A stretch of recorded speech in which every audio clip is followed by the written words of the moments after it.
Salamat Panginoon sa iyong punla, misyong kaloob sa aming puso. Aming sarili ay aming handog, laging tapat at laging tugon. Naririto handa kami, Panginoon. Kami hahayo sa iba't ibang dako, hatid ang iyong salita at paglilingkod. Inang Maria, ang siyang gabay namit lugod, lalaganap alab ng iyong misyon. Limang taong biyaya, salamat Panginoon sa iyong punla, misyong kaloob sa aming puso. Aming sarili ay aming handog, laging tapat at laging tugon. Naririto handa kami, Panginoon. Ang mga kaloob na aming alay sa mundo, katarungan, kabanalan, kapayapaan. Sa senyal na ito maniniwala ang mundo, pagmamahal namin sa bawat tao. Limang taong biyaya, salamat, salamat Panginoon.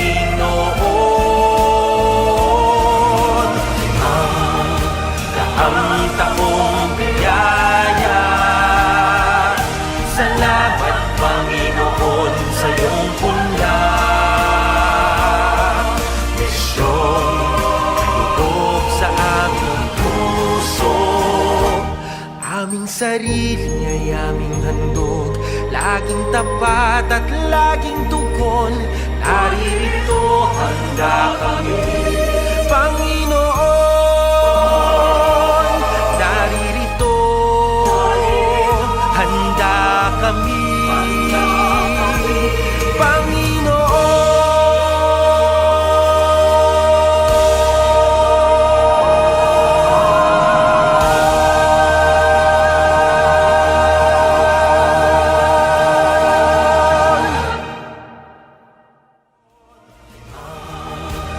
ang taong biyaya, salamat Panginoon sa iyong punla,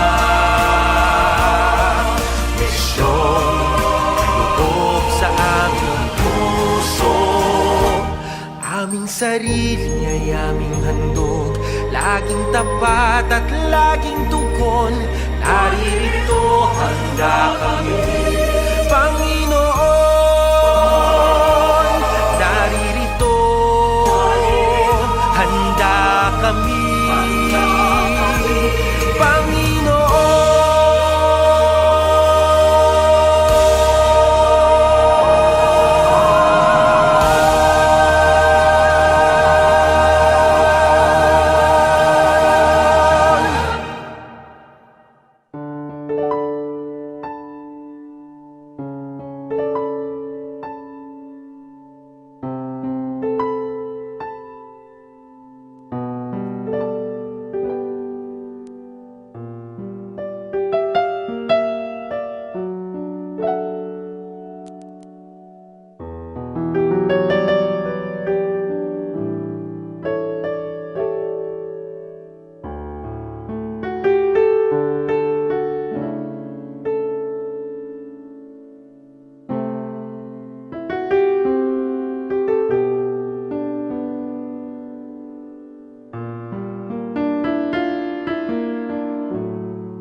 maglingkod sa iyo, na magbigay ng ayon sa nararapat, na walang hinihintay mula sa'yo, na mag-iba kang di inaalintanan, mga hirap na dinaranas sa tuwing ay magsumikap na hindi humahanap ng kapalit na kaginhawaan, na di naghihintay kundi ang aking mabatid, na ang loob mo siyang sinusundan.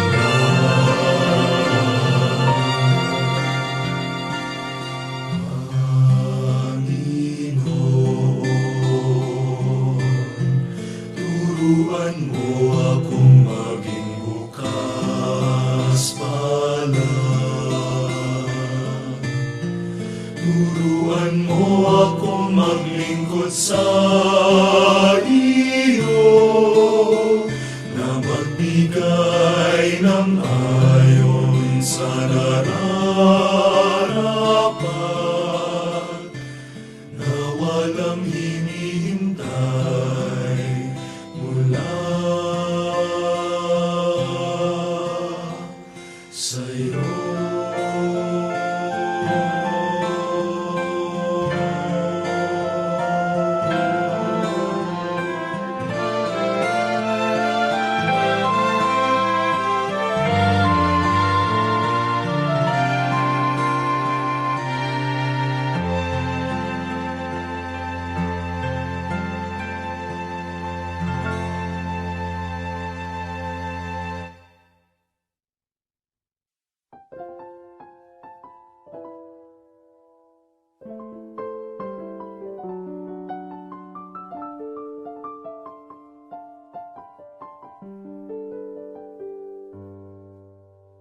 Mipuri ka, Ginoong Diyos, ning metusiklupan, uli ni kakayapan.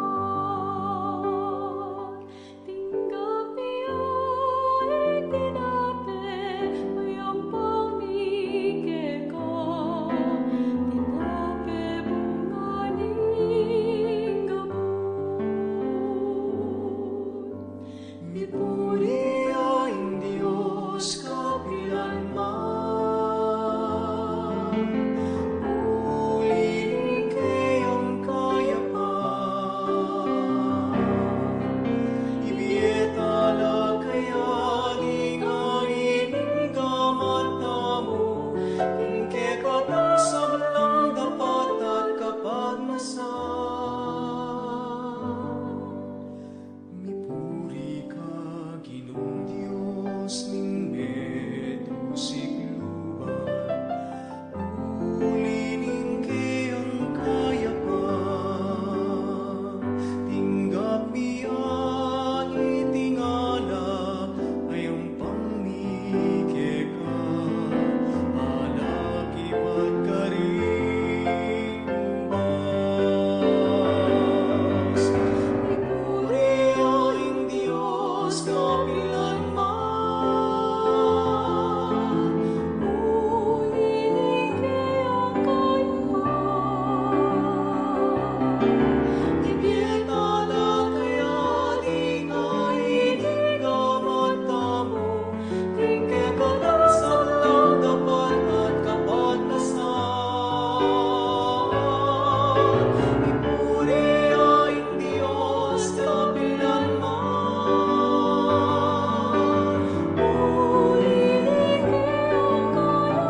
in everything, love and serve the Lord.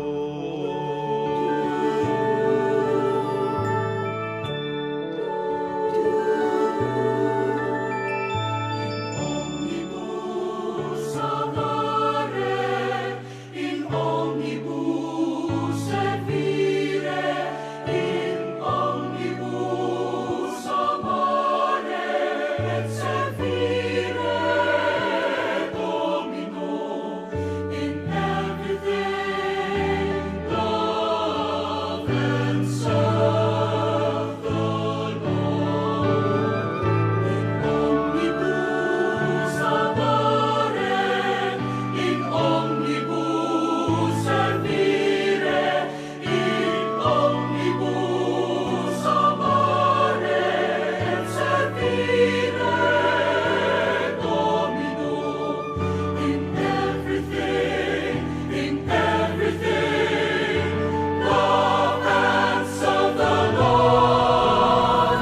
In omnibus amare, in omnibus servire, in omnibus amare et servire, Domino, in everything love and serve the Lord. In omnibus amare et servire, Domino, in everything love and serve The Lord.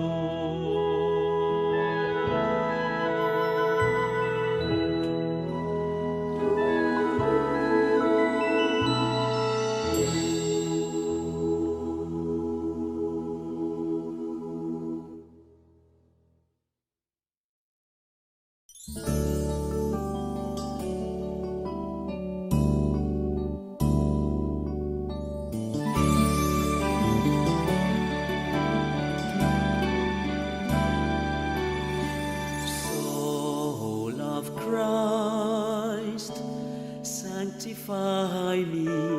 Body of Christ, save me. Water from the side of Christ, wash me. Passion of Christ, give me strength. Hear me, Jesus.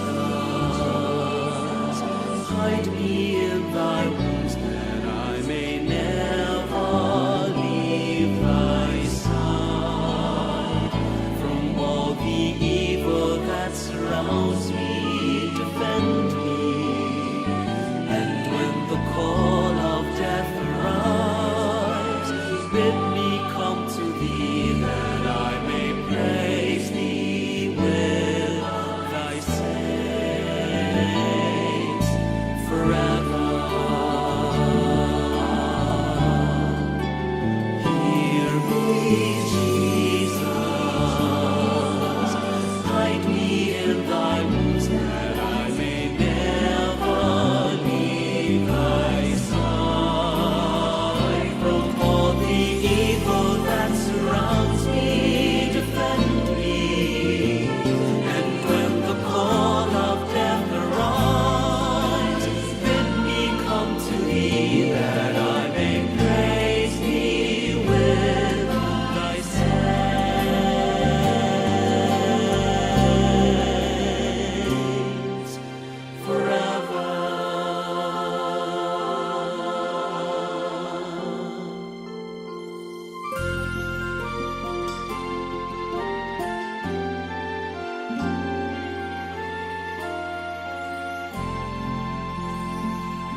O Diyos, Ikaw ang laging hanap.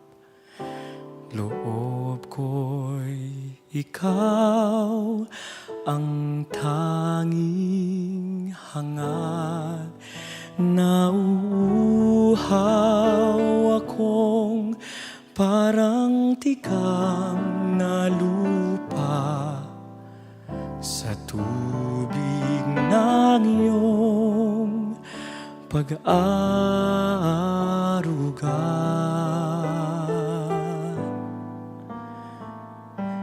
Ika'y pagmamasdan sa dakong banal.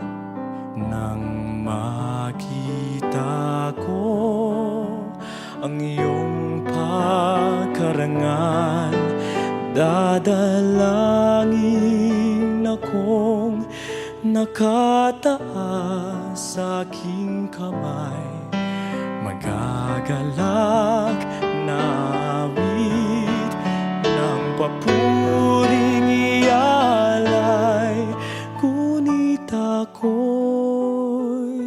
ikaw habang nahihimlay, pagkat ang tulong mo sa tuwin ay taglay sa lilim ng iyong mga pakpak.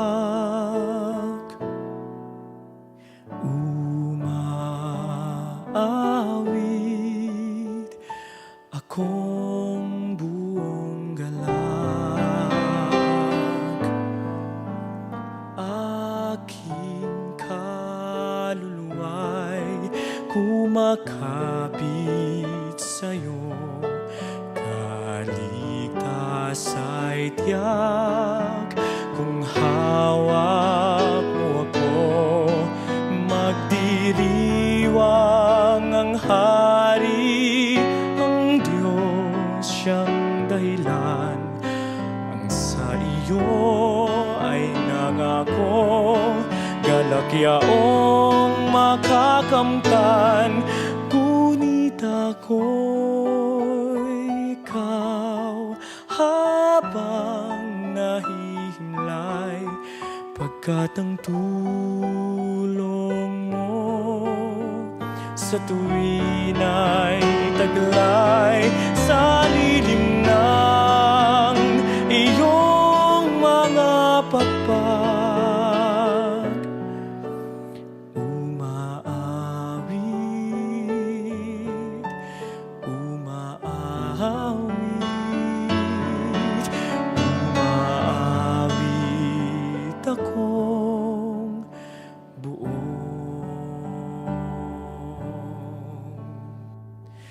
galak.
brothers and sisters in Christ. Our Mass sponsor for tonight is Mrs. Susana Palyasigi and family. Let us also include in our prayers the following intentions. For the thanksgiving of Peng Olalia and family, Mejia and David family, Adelaida Soto and family, Lerma Berhel de Dios and family, Tanaleon Rivera and family, Evelyn Gonzalez and Irene Rivera and family. For the special intentions of Joven Bueno, quick recovery of Consanita de Ala, Ernesto Vergel de Dios, Evelyn Gonzalez for good health, Honorio Mercado Jr. for good health, Joven Bueno for good health, and John Benedict Supan. For the souls of Cesar, Dominga, Nemencio, Buenaventura Jose, Lucita Bulawan, Antonio Aurora Luzong, Lorenzo Supan, Raimundo L. Cochin, and all the souls in purgatory.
In the name of the Father, and of the Son, and of the Holy Spirit, Amen.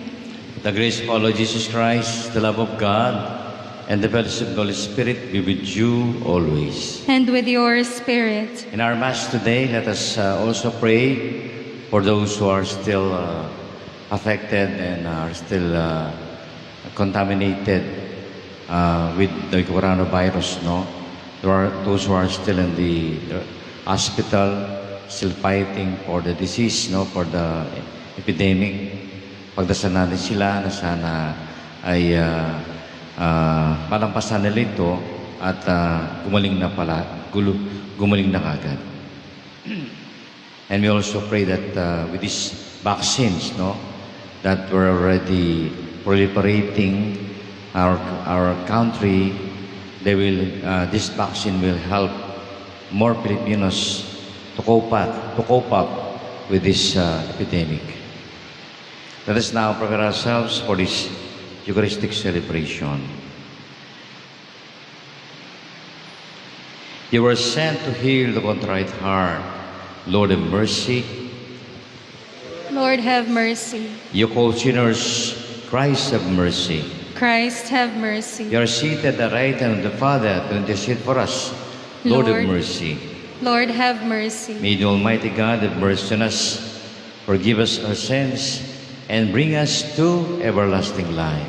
Amen. Glory to God.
Let us pray.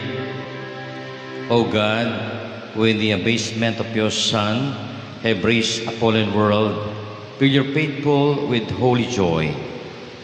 For on those you have rescued from slavery to sin, you bestow eternal gladness. We ask this through our Lord Jesus Christ, your Son, who lives and reigns with you in unity of the Holy Spirit, one God, forever and ever. Amen.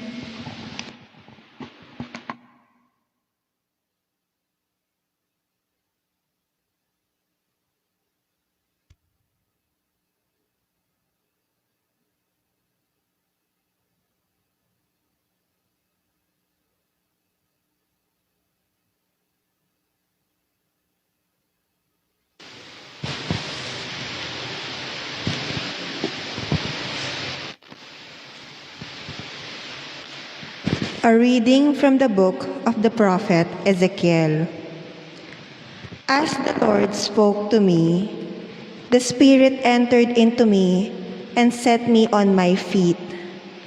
And I heard the one who was speaking say to me, Son of man, I am sending you to the Israelites, rebels who have rebelled against me.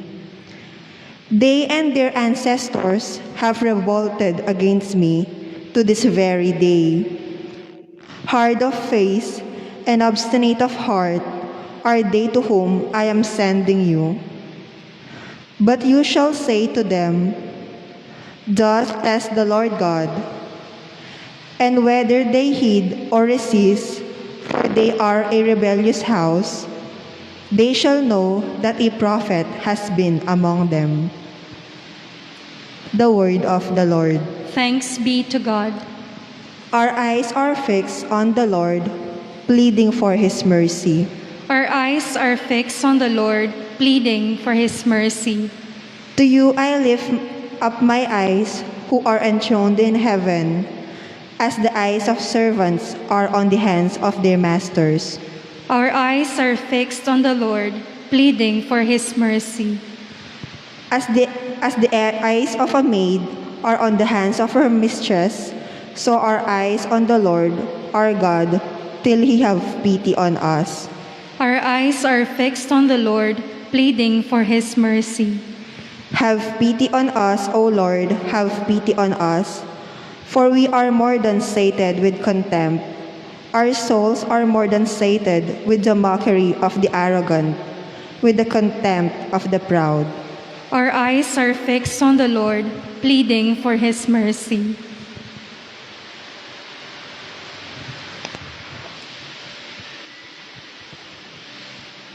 A reading from the second letter of St. Paul to the Corinthians.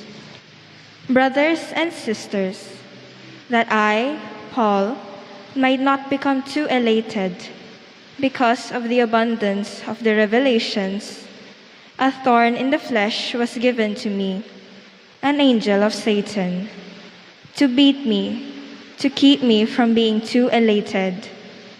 3 times I begged the Lord about this, that it might leave me. But He said to me, My grace is sufficient for you, for power is made perfect in weakness. I will rather boast most gladly of my weaknesses, in order that the power of Christ may dwell with me.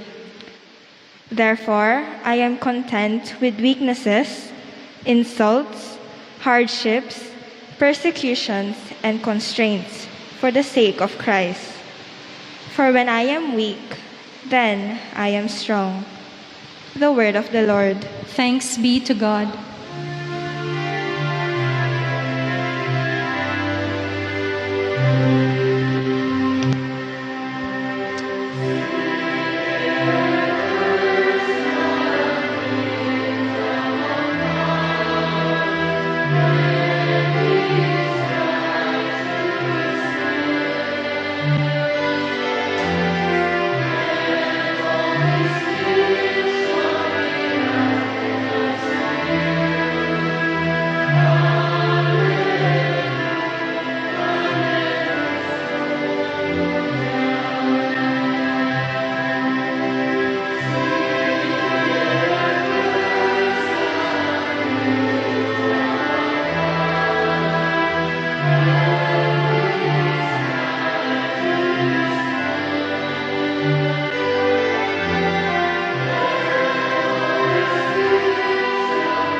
The Lord be with you. And with your spirit. A proclamation from the good news according to Saint Mark. Glory to you, O Lord.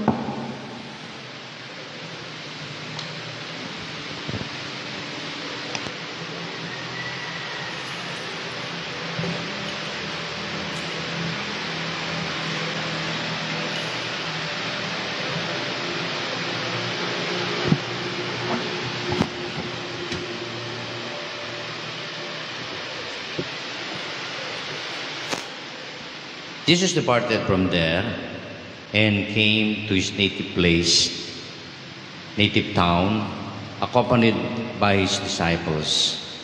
When the Sabbath came, he began to teach in the synagogue, and many who heard him were astonished. They said, "Where did this man get all this? What kind of wisdom has been given to him? What mighty deeds are wrought by his hands?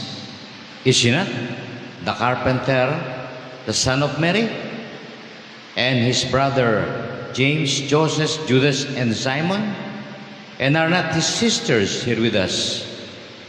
And they took offense of Jesus. Jesus said to them, "A prophet is not without honor except in his native place, and among his own kin, and in his own house." So he was not able to perform any mighty deeds there, apart from curing a few sick people by laying his hands on them. He was amazed at their lack of faith.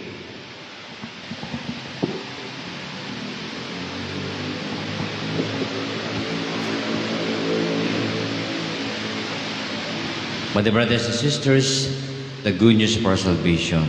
Praise to you, Lord Jesus Christ.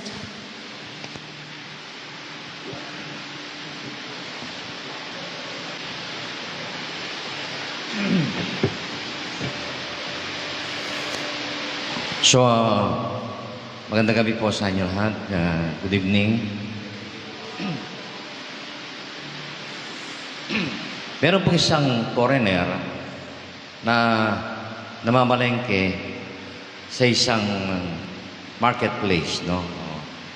Siya ay kasama yung kanyang asawa at siguro pinapasla siya ng asawa niya para ipapakita niya kung ano ang palengke dito sa Pilipinas, no? Anong itsura. So, naging curious siya at sumama siya. Habang sila ay namamalengke, nagpunta sila dun sa maraming isda, seafoods, no? Mga alimango, ganon. Tapos, meron siyang nakita na nagtitinda ng alimango, ema, no? Yung crabs. So, nakita niya, yung mga alimango ay nakalagay sa isang malaking balde, no? Pero hindi yun tinakpan.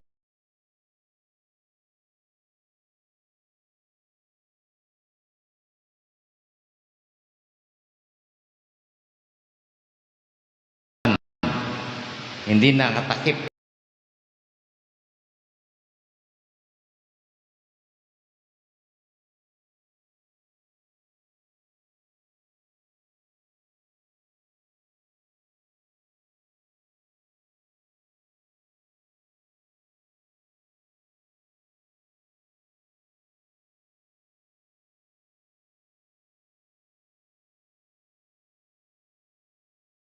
Walang takip yung balde kung saan sila nakalagay.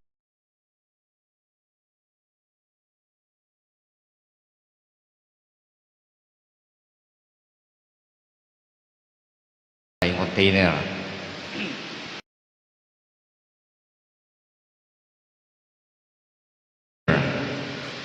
Sumagot naman yung nagtitinda, sabi niya, "No sir, no. They will not escape." "Why so?" Sabi niya. "How sure are you that they will not escape?" Sabi nung nagtitinda, "Oh, they will not escape. Because this who is trying to escape, who is already in the top." Anong ibig sabihin yun? Yung sabihin yung crab mentality natin. We are like crabs, no? And Filipino well known for that crab mentality. Ano po yung crab mentality na yon? Kunet, alam mo yung crab mentality na yon? Can you escape? Ha? Kapag ka ang isang tao ay umuulad, umaangat, no?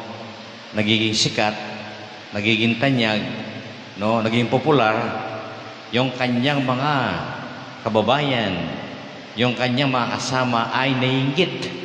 At ang ginagawa ay sinisira nila para siya ay bumagsak. Yan ang crab mentality. At yan ay popular sa mga Pilipino. Pag kami nagiging yumayaman o nagiging sikat, tanyag sa kanilang kababayan, ayaw nila. Kasi nalalampasan sila, nahihigatan sila, naiiwan sila. Kanya lahat ng paninira kumisan ay ginagawa nila. Alam nyo ba na itong ganitong mentality ng mga Pilipino ay hindi tayo ang nagsimula. Panahon pa ni Jesus, ito na ay ginagawa na. Ganito na ginagawa ng mga tao noong panahon ni Jesus. Bakit? Ito si Jesus, dumating siya. Sikat siya.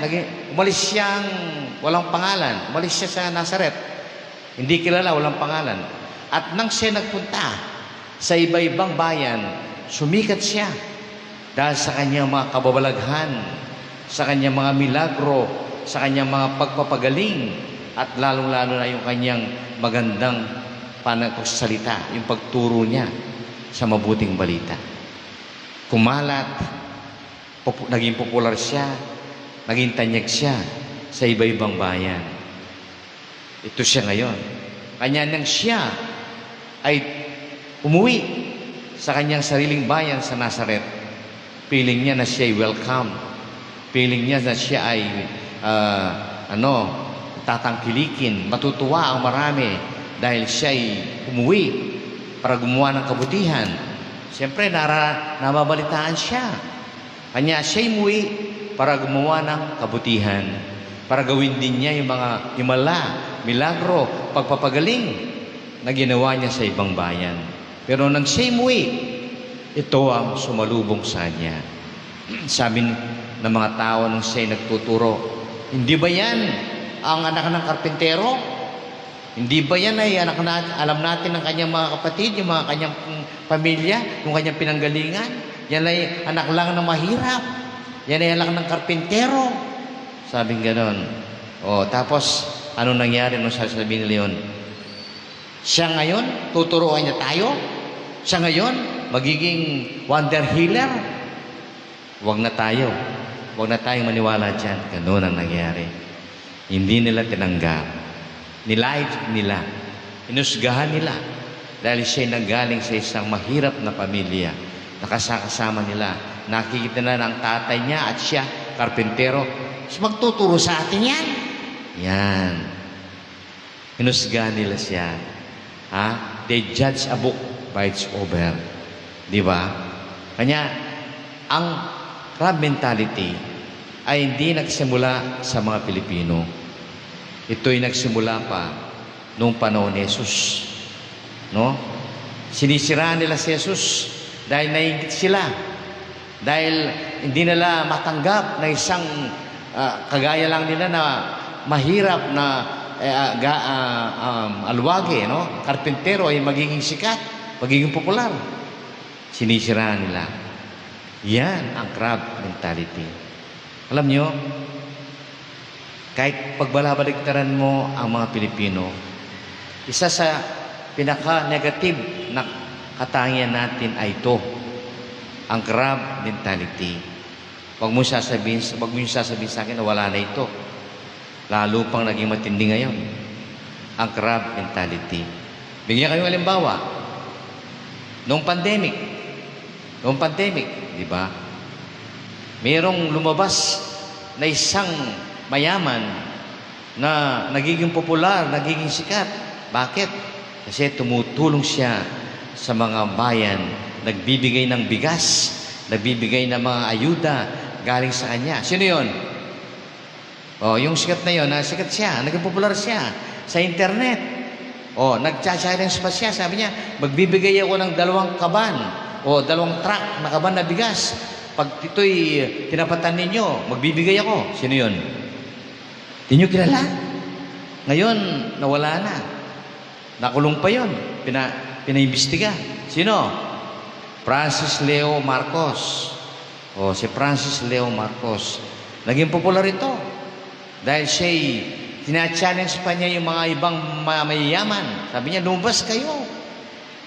Anong ginagawa niyo sa kayamanan niyo? Sabi niya, ako, tinan niyo, tumutulong ako. Sabi niya, talagang tumutulong siya. Kahit natin sa Pampanga, meron siyang tinulungan. No? Kaya lang, marami ang nainggit. Marami ang nagalit sa kanya. Dahil tina-challenge niya yung mga mayayaman. No? Ang ginawa niya dahil nainggit at nagalit sa kanya,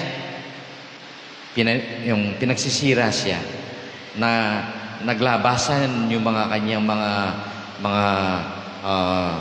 iba-ibang mga ginawa, no? Iba-ibang mga issue sa kanya, pati yata NBI, pina-NBI siya, no? Kanya ngayon natigil na, naputol na yung kanyang magandang ginagawa, di ba? Yun ang mahirap sa atin, no? Tinan mo yung tao na ito, masama bang kanyang ginagawa?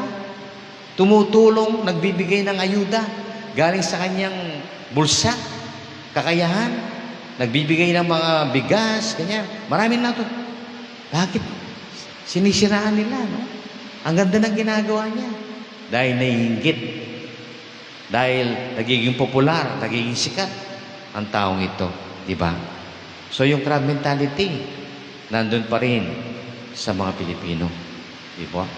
Alam niyo, masama ito. Masama ito. Dapat sana, kung mayroong taong gumagawa ng mabuti, tumutulong, no? Galing sa kanyang kakayahan, dapat tayong matuwa. Dapat tayong maging masaya. Dapat tayong maging inspirasyon natin yung taong yon. Yung iba, hindi eh. Sinisiraan siya. Gumagawa ng mabuti, sinisiraan pa. Yan ang masama. Yan ang nakakalungkot. Diba? Alam nyo, marami ang gustong tumulong. Marami ang gustong manimuno sa ating bayan. No? Lalo ngayon, no? Malapit ng eleksyon, no? 2022, 2021 na ngayon. Marami ang gustong tumakbo. Pati yata yung anak ni Duterte, pinapatak. Di ba? Pero, merong isang kandidato, no? Alam niyo siguro yan, kilala yung bansang Kamao. Hindi po ako para Pacquiao, no? Pero ito lang, hindi pa niya sinasabing tatakbo siyang presidente. Pero marami na nagpapalipad hangin. Marami na ang naninira. Sasabi lang, ano yan? Tatakbo ng presidente?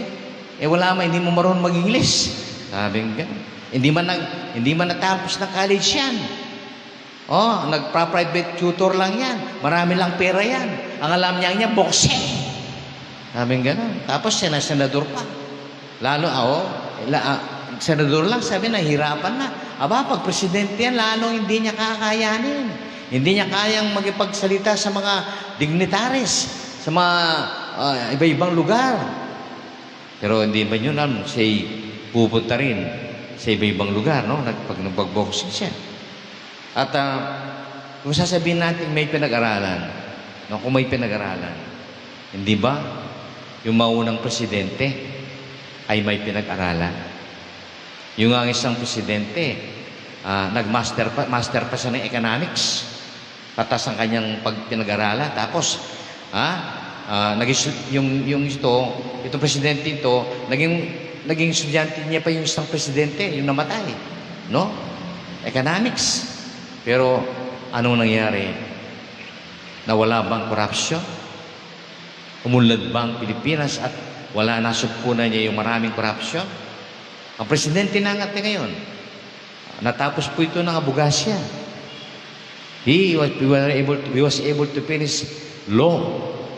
No, at San Beda pa yata, o Ateneo siya na Ateneo, no? Ateneo na siya nag-aral. At nag-congressman din siya. Pero ang tanong, nawala bang corruption? Umulad na bang maulad ang Pilipinas? Wala nang utang? Nawala na ba yung marami natin problema, yung drugs, ano? Yung gambling, yung yun nga, yung corruption? Parang hindi eh. Parang marami pa rin, di ba? Alam nyo, hindi naman po nakikita yun sa pinag-aralan eh. Ang tinitingnan natin dyan, yung kanyang kagandahang loob, yung kanyang kabutihan, yung kanyang pagmamahal, yung kanyang dedikasyon sa kanyang tungkulin. Di ba? Alam ko po na marami tayong paraan ng pag-aaral. Pero ito lang, no? Sana was tayong maghuhusga agad sa tao. We must not be judgeful right there and there. Halimbawa, no? Merong isang mother na naliligaw sa kanyang mga anak. Yung isang naliligaw ay di kotse. Napaganda ng kotse niya palagi. Pag pupunta siya sa bahay para mamanikan kay Eileen, may kaya si Eileen. Ang mother niya, nakikita pa lang niya na pumaparada yung kotse nung maliligaw. Para siyang hinahabol ng daga. Kagad siyang sumasalubong. Tapos pagbubuksan ng pintuan, sabi niya, "Oy! Kanina ka pa hinihintay ni Eileen, ng anak ko." O tapos, paghahanda pa niya ng masarap na merienda.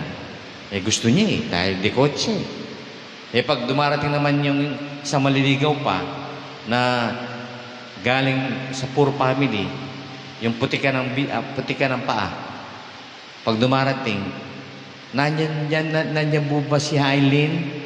Sasabihin ng mother niya, wala dito. Yan, dahil hindi niya type. Dahil ito'y mahirap. No, putikan ng paa. Walang mapapala. Pero hindi niya alam. Hindi niya sa kanilang palabas. Itong dikotse na gustong-gusto niya. Mamas boy pala. Tumitipenti lang pala sa mga pamilya niya.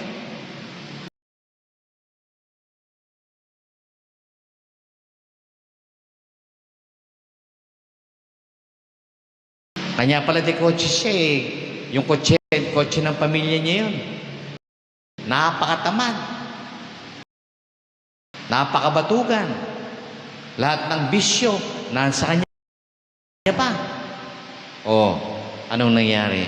Pag yun ang nakatuloy ng kanyang anak, kawawa yung kanyang anak. Dahil inirereto niya, nakita lang niya yung kotse, pero yung pag-uugali,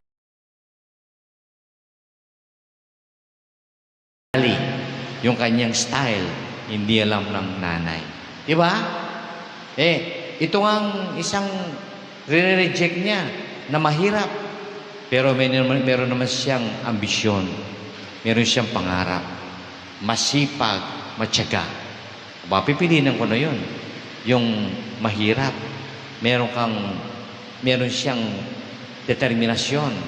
Meron siyang pangarap. Masipag, matyaga. Baka siya pa ang magbibigay ng magandang buhay sa anak mo. Diba? Yan po ibig sabihin. No? Huwag mong kagadusgan ang kapwa mo. Hindi mo nakikita ang kanyang damdamin, ang kanyang kakayahan. Diba? Kanya nga natatalo ang isang taong papanusga. Don't judge a book by its cover. Diba? Ito po ang unang yugto na ating sharing sa inyo, no? Sana huwag tayong magre-reject. Huwag tayong maghuhusga. Dahil si Jesus, yan ang kanyang hate na hate Yun ang kanyang galit na galit ang Panginoon sa ganito mga tao na mapanlait, mapangusga, nire-reject nila ang mga taong alam nila na mahirap, no? Kagad nilang inechipwera yung mga tao hindi nila type, meron silang favoritism. Masama po yan, no? Kahit na saan mo pa ilagay, pag ikaw ay nagmamata ng tao, namimili ng tao, you will not be a good person. You will not have many friends. Dahil siyempre ay gusto kong mga friends yung mga socialite, yung mga mayayaman, yung mga dikotse. Pag ganun ka, magiging matapobre ka. Matapobre ka. And you will not have many friends. Di ba? Pangalawa, ang pangalawang punto po ay, kung ikaw naman ang nireject, anong gagawin mo? Kunyari, nireject ka, katulad ni Jesus. Hindi siya tinanggap. Inusgahan siya. Hindi siya tinanggap sa kanyang sariling bayan ng Nazaret. Hindi siya nila naniwala sa kanya. Hindi nagpagali, hindi nagpagamot, hindi lumapit sa kanya. Pero anong ginawa ni Jesus? Hindi siya inanakit. Hindi siya nagalit. Hindi siya nagmura o nagsalita ng masasama sa kanyang kababayan. Ano lang ang sinabi niya? Sabi niya, a prophet is not accepted in his own locality. Ang propeta hindi tinatanggap at hindi pinaparangalan sa kanyang sariling bayan. Pagkatapos sinabi ni Jesus yun, anong ginawa niya? Lumipat siya sa ibang bayan. Kung ayaw niyo sa akin, marami ang may kailangan sa akin. Marami ang may gusto sa akin. Lumipat siya sa ibang bayan. Doon siya naggamot, nagperform ng milagro, miracle, nangaral. Ang daming gusto. At ang masama, sa kanyang sariling bayan, marami ang hindi naligtas. They were not able to attain salvation because they rejected Him. Diba? Pero nung siya pumunta sa iba-ibang bayan, tuwang-tuwa. Gusto pa nga nila siyang walis kasi napakaganda na kanyang ginagawa. Yung maraming gumagaling, mga himala na kala nangyayari. Alam niyo po, ako rin, naging biktima rin ako ng rejection. Hindi naman po ako nagliligaw at nireject ako, binasted ako, hindi po ganun. No po. Hindi pa ako nabasted. Ang nangyari po ganito. Nung ako'y papasok sa seminaryo, pinuntahan ko yung aking auntie, yung tita ko. Kasi yung tita ko, very religious. Sabi sa Kapampangan, dagis pisamban. Yung ibig sabihin, manang siya. Medyo may pera, mayaman. Dahil magpapari ako, nangangailangan ako ng benefactors. Alam mo yung benefactor? Sister Tessa, benefactor. Yung tutulong sa akin, financial. Pinuntahan ko siya. Sabi ko, Auntie, papasok po ako sa seminaryo. Sabi ko, nakapasa ako. Papasok sa seminaryo. Ngayon, sabi ko, gusto ko sana magpatulong sa inyo. Gagawin kitang benefactor. Sabi niya sa akin, ano? Papasok sa seminaryo? Sabi niya, huwag ka nang pumasok. Sabi ko. Dahil magiging katulad mo lang yung mga pinsan mo, yung mga tito mo na pumasok. Tapos di nagtagal. Sinabit lang ang kanilang habito. Sabi niya. Hindi tumagal. Ganun ka rin. Sabi niya, hindi ka tatagal. Huwag ka nang papasok. Hindi ka naman matatapos. Ginano niya ako. Siyempre, nasaktan ako. Dahil, of all people, tita ko. Alam ko, natutulungan niya ako. Tapos dineject niya ako. Pero deep inside, sabi ko, kahit hindi mo ko tutulungan, patatapos ako. Patutunayan ko sa iyo na patatapos ako. Hindi ako magiging katulad ng mga sinasabi mong kung sino-sino. Meron akong bukasyon at patutunayan ko sa iyo na matatapos ako. Tutulungan ako ng Diyos. Maraming tutulong sa akin. Umalis ako. Na hindi ko na siya nilapitan. Reject niya ako eh. Alam nyo, nakatulong pa sa akin yon. Naging motivating factor sa akin yung pag-reject niya. Bakit? Sabi ko, patutunayan ko sa iyo na matatapos ako. Patutunayan ko sa iyo ng Diyos, tutulungan niya ako. Maraming tutulong sa akin. Hindi lang ikaw, matatapos ako. Aba, nalampasan ko. No, natapos ako. At naordinaan ako. At alam nyo, pagkatapos ng ordinasyon ko, kami po, ang gawin po sa mga bagong pare, sila ay nagkakantamisa. Tawag ng kantamisa. Thanksgiving Mass sa kanilang mga bayan. So, nag-Thanksgiving po ako sa bayan namin. Aba! Magmimisa pala ako, nandun na siya. Nandun siya sa pinakarap. Yung auntie ko na na-reject sa akin. Nakasalubong siya. Ano, yung kanyang ngiti hanggang tenga. Sabi niya, oh, naku naman, sabi niya, pari na ang pamangking ko. Pari na ang pamangking ko. Sabi niya, tungtuwa siya. Pero sabi ko, sa loob ko, utot mo. Sabi ko sa kanya. Utot mong mabaho. Sabi ko sa kanya. Kasi, unang-una, no? Siyempre, masasaktan ka rin dahil kamag-anak mo, no? Auntie mo, hindi kanya susuportahan. Re-reject ngayon. Naging pari na ako. Pinagmamalaki niya ako. Ganun po. Pag ikaw ni-reject, huwag kang mawawalan ng gana. Huwag kang mawawalan ng spirit, fighting spirit, no?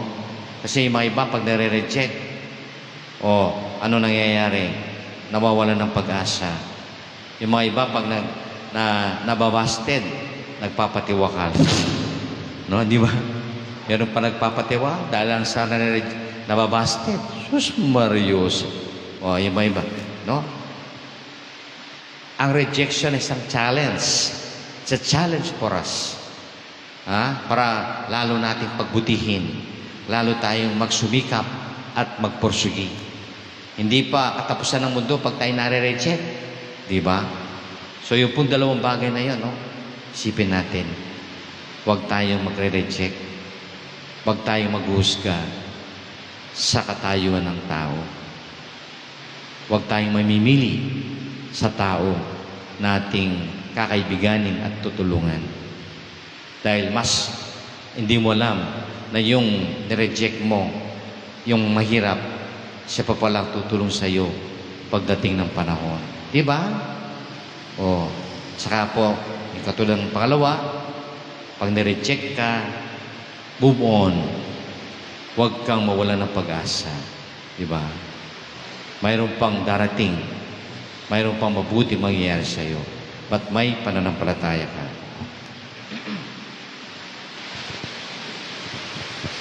Let us profess our faith. I believe in one God, the Father Almighty, maker of heaven and earth, of all things visible and invisible. I believe in one Lord Jesus Christ, the only begotten Son of God, born of the Father before all ages, God from God, light from light, true God from true God, begotten, not made, consubstantial with the Father. Through him all things were made. For as men and for our salvation, he came down from heaven, and by the Holy Spirit was incarnate of the Virgin Mary and became man. For our sake he was crucified under Pontius Pilate. He suffered death and was buried, and rose again on the third day in accordance with the Scriptures. He ascended into heaven and is seated at the right hand of the Father. He will come again in glory to judge the living and the dead, and his kingdom will have no end. I believe in the Holy Spirit, the Lord, the giver of life, who proceeds from the Father and the Son, who with the Father and the Son is adored and glorified, who has spoken through the prophets. I believe in one holy, Catholic, and Apostolic Church. I confess one baptism for the forgiveness of sins, and I look forward to the resurrection of the dead and the life of the world to come. Amen. Jesus was rejected by his own people. In faith, we accept him as our Lord and Savior, and we pray in his name. For his petition we answer, Lord Jesus, hear our prayer. Lord Jesus, hear our prayer.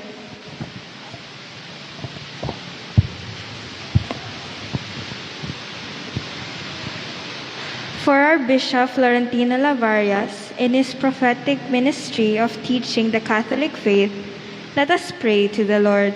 Lord Jesus, hear our prayer.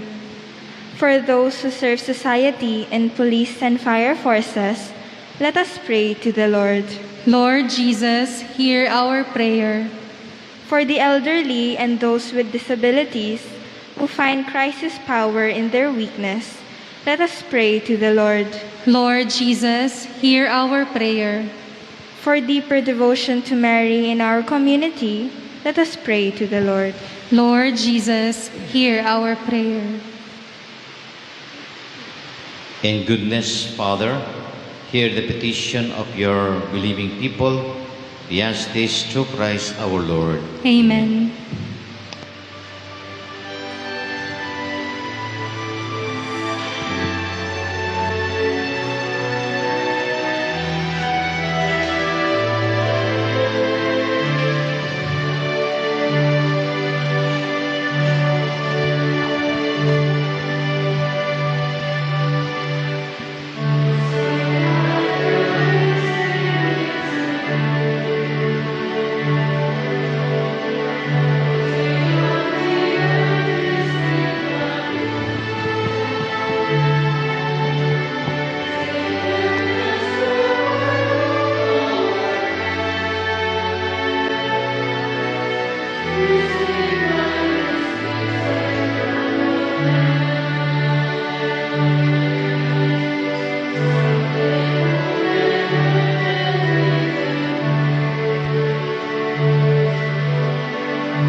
Pray, my dear brothers and sisters, that these our sacrifice may be acceptable to God the Almighty Father. May the Lord accept the sacrifice at your hands for the praise and glory of his name, for our good and the good of all his holy church. May the oblation dedicated to your name purify us, O Lord, and day by day bring our conduct closer to the life of heaven. We ask this through Christ our Lord. Amen. The Lord be with you. And with your spirit, Lift up your hearts. we lift them up to the Lord. Let us give thanks to the Lord our God. It is right and just. It is truly right and just, our duty and salvation, always and everywhere to give you thanks, Lord, Holy Father, Almighty Eternal God, for by His birth He brought renewal to humanity's fallen state, and by suffering He cancelled out our sins. By His rising from the dead, He has opened the way to eternal life, and by ascending to you, O Father, He has unlocked the gates of heaven. And so with the company of angels and saints, we sing the name of your praise, and without end we acclaim.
Lord, you're holy indeed, the fount of all holiness.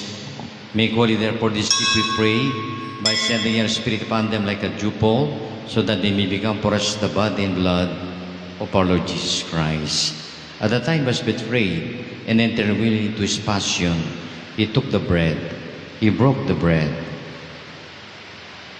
and then gave it to his disciple and said, "Take this, all of you, and eat of it, for this is my body, which will be given up for you."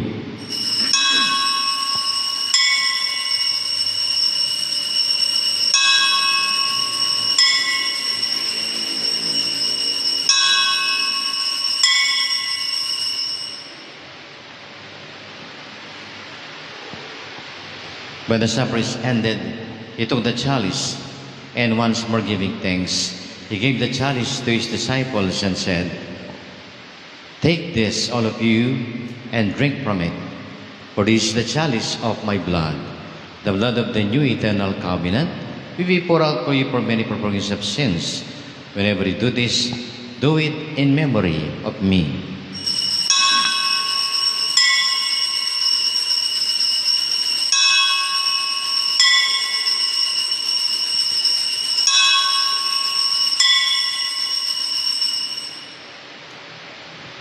Let us now joyfully proclaim the mystery of our faith.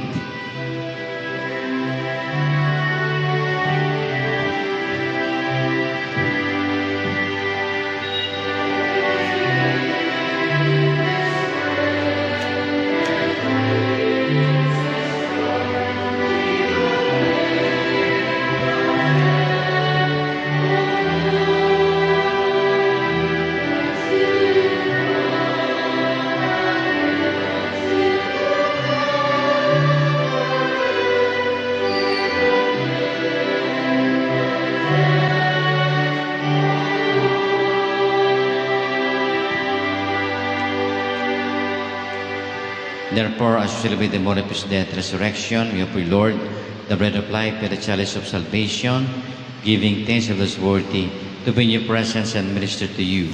Humbly pray that partaking the body and blood of Christ may gather into one by the Holy Spirit. Remember, Lord, your church spread throughout the world, and bring unto the fullness of charity, together with Pope Francis, Archbishop Florentine, and all the clergy. We also remember brothers and sisters who have fallen asleep in the hope of resurrection. All those who welcome those who died with your mercy. Welcome them. Have mercy on us all, we pray, that with the Blessed Virgin Mary, Mother of God, with the apostles and all the saints who have done your throughout the ages, we may merit to be called to eternal life, and we praise and glorify you through your Son, Jesus Christ.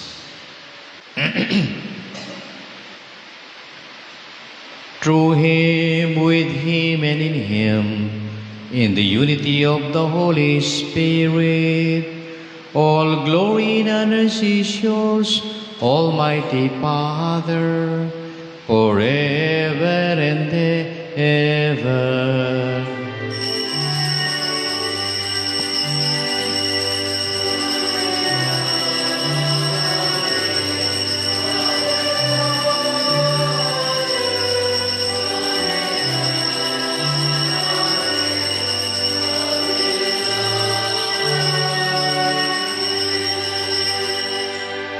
When I pray to the Father, in the words our Lord Jesus Christ taught us.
Deliver us, Lord, we pray, from every evil.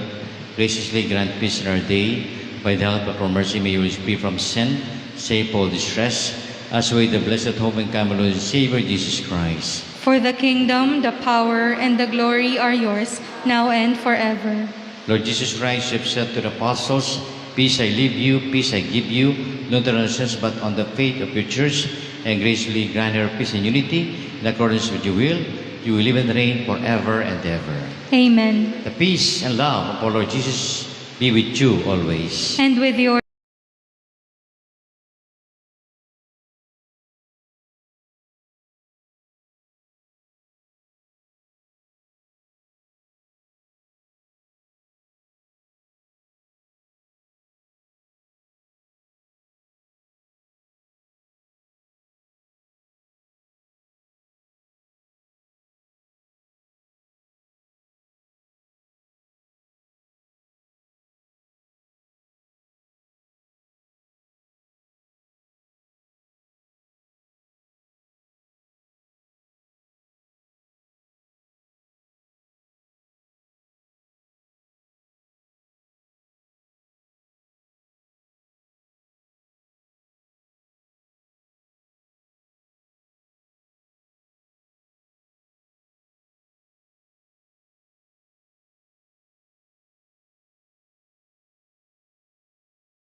Oratio Imperata.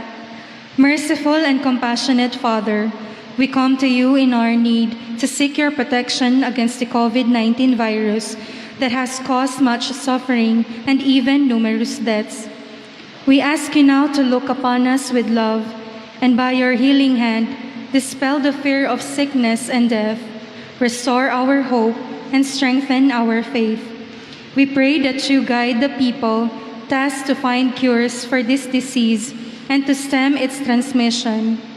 We pray for our national and local officials that they may choose and procure only the most effective vaccines transparently and only having the good of citizens in mind. Bless our efforts to use these vaccines to end the pandemic in our country. We pray for our health workers that they may minister to the sick with competence and compassion. Grant them health in mind and body, strength in their commitment, protection from the disease. We pray for those afflicted. May they be restored to health. Protect those who care for them. Grant eternal rest to those who have died. Give us the grace in these trying times to work for the good of all and to help those in need. May our concern and compassion for each other see us through this crisis and lead us to conversion and holiness. Grant all this through our Lord Jesus Christ, your Son, who lives and reigns with you in the unity of the Holy Spirit, God, forever and ever. Amen. We fly to your protection, O Holy Mother of God. Do not despise our petition in our necessities, but deliver us always from all dangers, O glorious and blessed Virgin. Amen. Our Lady, health of the sick. Saint Joseph, Saint Raphael the Archangel, Saint Roque, Saint Lorenzo Ruiz, Saint Pedro Calungsod, Saint Nicholas of Tolentine, Our Lady of Lourdes of Cabetican. Please be seated for a while.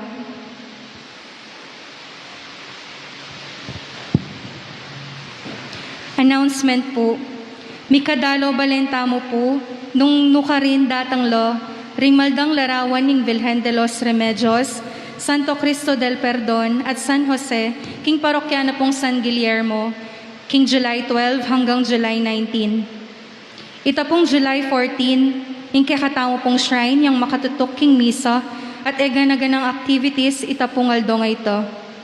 Agkatanda ko pong tumagon kaniti, via FB Live, at din pong bisang mag-offer kanito, paki-approach na mo po Miss Secretary Jen King Convento. Dakal pong salamat.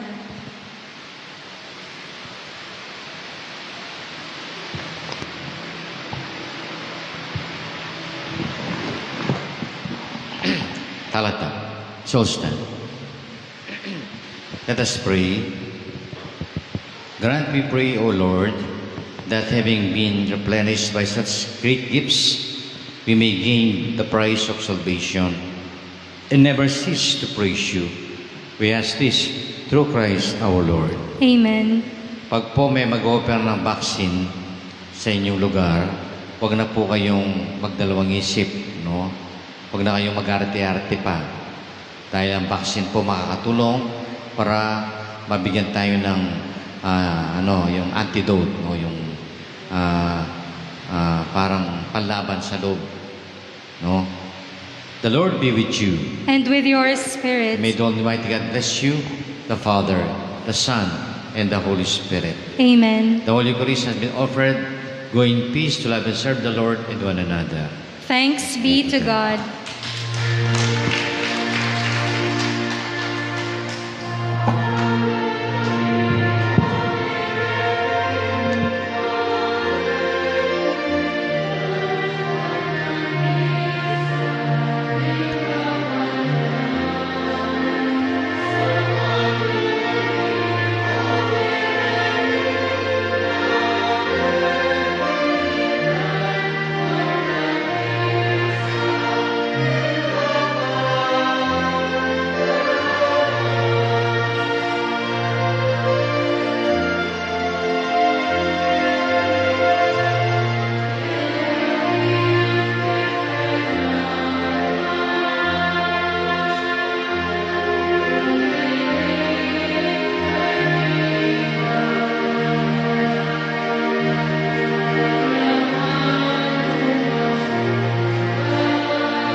Jesus Christ, the Son of God, was born for you and me.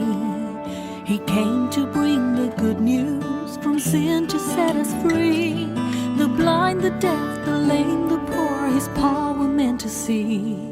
He gave His life upon the cross, eternal life the key.